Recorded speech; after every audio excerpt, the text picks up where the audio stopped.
Okay, part 3, the phone's on 4%. I got this part because I know it by heart. So, remember, we are now, at this point, Arlen is searching for all these people who may or may not be conspirators, who may or may not have kidnapped him. And eventually he finds Lord Enzel, Lord Dragon, one of the Lord Dragons, who is from the original Dragon Society, which we will get to making book 2 part of this. Anyways, he gets up and he's like, wait a minute, I know you, saw you at the brothel. And he's like, yeah, you did, blah, blah, blah. They keep talking, they keep yapping. And eventually he's like, well, look, one of us has to die here. That's Lord Dragon saying. He's like, one of us has to die. Lord Dragon says, I know it'll be me, but I'm not just gonna let you kill me. You have to earn this death, because all my brethren have earned their deaths in the Dragon Society, so does my turn. Dragon. Right. Cuts open his stomach, and he cuts open his chest, and eventually, imagine not like a... wait, we're gonna get to that. Hold on. So, he draws his sword, and Arlen draws his, and they run up to each other, and Arlen immediately blocks the sword, grabs the sword breaker as fast as he could, snaps his sword, and is starting to swing on Lord Dragon. He does hit Lord Dragon, slices his chest. Lord Dragon takes a couple steps back, grabs his broken sword. No, it was his sword breaker. Oh, was it a sword breaker? It was his sword breaker. He grabs his sword breaker, plucks it in, and then I believe he uses Burger Sword to push it all the way down. Something like that. And he shoves it, and through his chest and stomach emerges a baby dragon. Not old, very, very pubescent. Still pretty big, about the size of an average human. So young it was gold. So By the young way, it was age gold. goes gold, red, green, black. So now you have this small baby dragon who Arlen has to fight, and he brings up his sword. The dragon bites his sword and shatters it, once again, like the sword breaker. Told you this would be important. So now all he's armed with is a broken sword, same as Lord Dragon was, and now a sword breaker. So the dragon tries to get closer and spreads his wings more as an intimidation factor, jumps at him. Arlen hooks its mouth with the sword breaker, goes all the way through. Tries to plunge his sword and barely goes through, because there's an important thing I'm going to mention here. The obsidian before is the only mineral that is hard enough to break a dragon's skin, but you can't make an obsidian blade strong enough to be a sword. Without it shattering. It's only able to be a dagger, which Lord Ezio had a dagger. The dragon regenerates from those attacks, breaks the swords, and then Arlen sees the dagger. He's like, I wonder why he had this coming here. Goes, gets it, and then... Really cool that when he stabs in the back of the throat, rips up, and then pulls it out. And the dragon's jaw is now hanging in two, but it didn't kill it all the way. So he puts it into the forehead and just twists. And the dragon's just like screaming until he finally is able to like bring it down to death. And now Arlen's basically uninjured. I mean, he has a couple marks on his chest. Dashes, like a lot of broken ribs. Yes, but all in all, being a Dragonborn where you're going to survive this anyways because you're super generation, he was basically fine. Basically, if you're a Dragonborn, as long as you don't die from the fight, you live. Yeah, you will always in some way regenerate fully, like full recovery.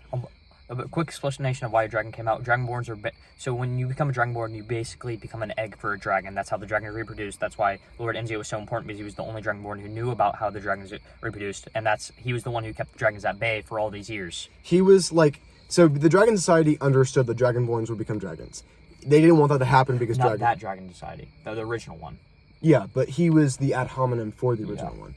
He still understood, but the original Dragon Society is obviously dead. The new one doesn't understand. The old one did. He's the last surviving member of the old one. And he's basically telling the new Dragon Society to make moves they didn't understand. But because he was the oldest, they listened, which he was doing to keep the dragons at bay and make sure that none were ever reproduced. And as this last-ditch effort to keep himself alive so that he could go kill more dragons, he turned himself into a dragon and immediately lost his humanity because he didn't know that. I mean, how could he? He wasn't a dragon. Yeah. So immediately turns into Primal, tries to fight Arlen. Arlen kills him. And this is basically the end. We don't get much more out of this book. Yeah, just a quick explanation of the things we skipped, because my friend's about to die. He basically hunts down all the other people who were in the brothel. One man had like a thing here because where his arm got messed up, because if you encounter a dragon, become a Dragonborn, you almost never retain, you almost always lose a limb or have massive scars. Arlen doesn't have that. Arlen had his eye. His right eye was messed up, so Lord Dragon also had a messed up eye, but his eye didn't recover. Arlen's did, but it regenerated as a dragon's eye. Yeah. Can't tell him why, but it becomes important in the third book. Yeah. So, one of my favorite fights. Arlen uses Sword Breaker to break this thing on this dude's arm, and then his arm just starts spazzing out because, it got messed up.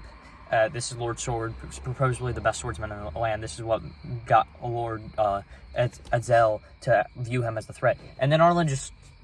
It's a one-sided fight from there. I mean, the dude lost his main arm because he was left-handed. It was on his left hand, my bad. Left-handed. So yeah, Arlen wins.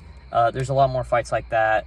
When the demon appears, he kills one of the members by surprise because he wouldn't let him formally duel him, and then he duels another one of the members and then spares him because he convinced him that Lord Ezio knew stuff about the dragons that would bring doom upon humanity if lost. But he didn't know what it was. Yeah. He just knew that Enzel knew something, and Enzel does know everything.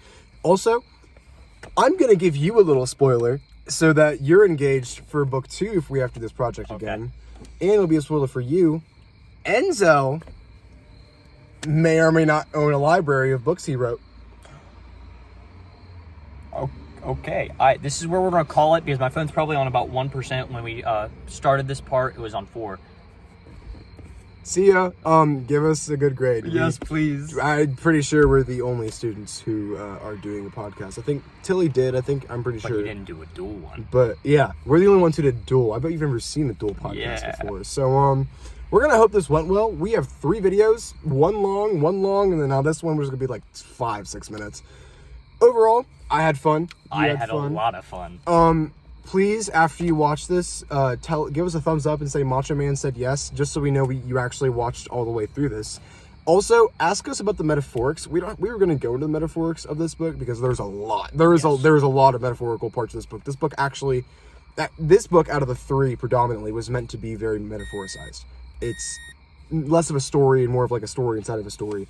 Ask us about this in person so we can go over it. We don't have time to do it here. Yeah. So if you're engaged, be engaged. Ask us. Cool. See ya, Pastor. Also, tell us Black is the best character. He is not. Sorry. Lord Enzel was a better fighter. Lord Sword was a better fighter. Yeah. Fun fact, Lord Sword is the only person to ever survive Black. The reason he lost the right part of his arm wasn't actually because of the dragon. Book 2? No. It's explained in book 2. Sorry. Okay. I kind of forgot about that. But yeah. Anyways. All right. Bye-bye. Peace.